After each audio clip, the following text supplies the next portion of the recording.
presented. No, I hear you, but I'm just saying. Tebow was becoming a phenomenon, you know. I mean, Tebow mania, you got to admit, man, you haven't seen anything like that since the days of Joe Willie Namath. And let's all face it, when them guys were huge popular hits, the NFL wasn't what it is today, man. So when you got a guy that's going to come in with all that charisma and charm and pass up on the NFL, they don't like it. Oh, no, I understand you there. My thing is just when I looked at him last night and his stat line, it was very, very, very Tebow-esque. And so that was the first time that I said, man, people made that comparison before, but I really saw it last night because I saw some good. You saw some good where you go, man, the guy's got something. But then you saw some ugly where you go, that's a lot like Tebow. He would go make a decent play, and then the next one, he'd throw the ball, you know, to the wrong guy over his head, and you go, man, was that the same guy from the play before? And Johnny will tell you that last night, you know. So for everybody that jumps in and goes, well, but he made plays with his legs, that's great.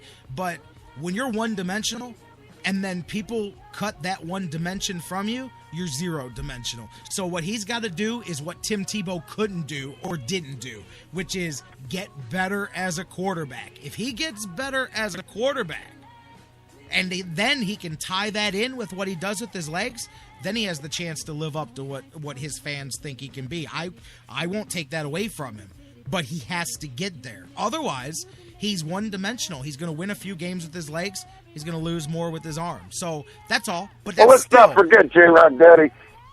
This guy's running against third stringers that are going to be back at all these packing groceries next week. And I agree. And I agree. 90% of the stuff that he was doing, that's not going to work against the NFL's elite. And you know it as well as I know it. So it's funny because somebody asked me, I will tell you this. One thing you got to admit with Tebow had a decent-sized frame to take the hits in the NFL. Bigger. You're right. He had a bigger body. He had a bigger body, and he could take more punishment. You're right. So you're looking at a guy like Johnny Manziel, and let's just say for some reason he gets in there.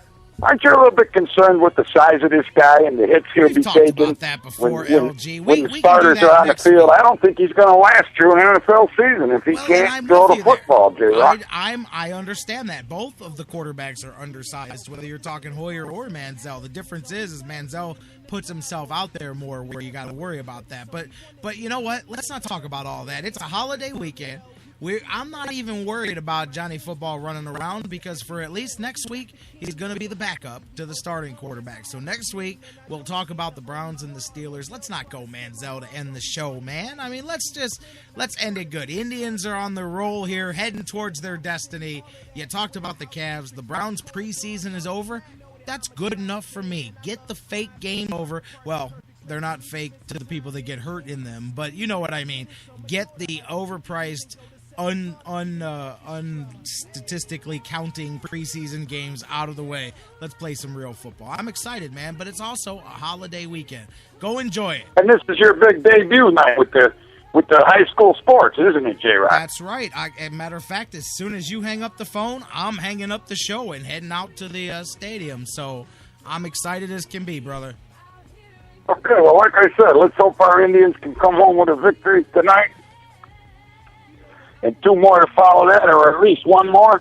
Make up a couple games in the AL Central, and let's see what this team can do, man. Because like you were talking earlier, this is another September. It's almost the same script as they played last year. Hopefully they're going to do it, and we could see something happen.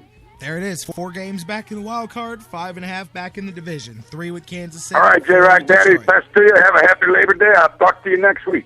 You too. My man, LG from Cleveland Sports 360, and that is the final word of the week and the month of August. Thank you guys so much for being with us all week, all month. We'll see you Tuesday as we kick off September right here on the Sports Fix. We love you, Cleveland. We'll see you Tuesday.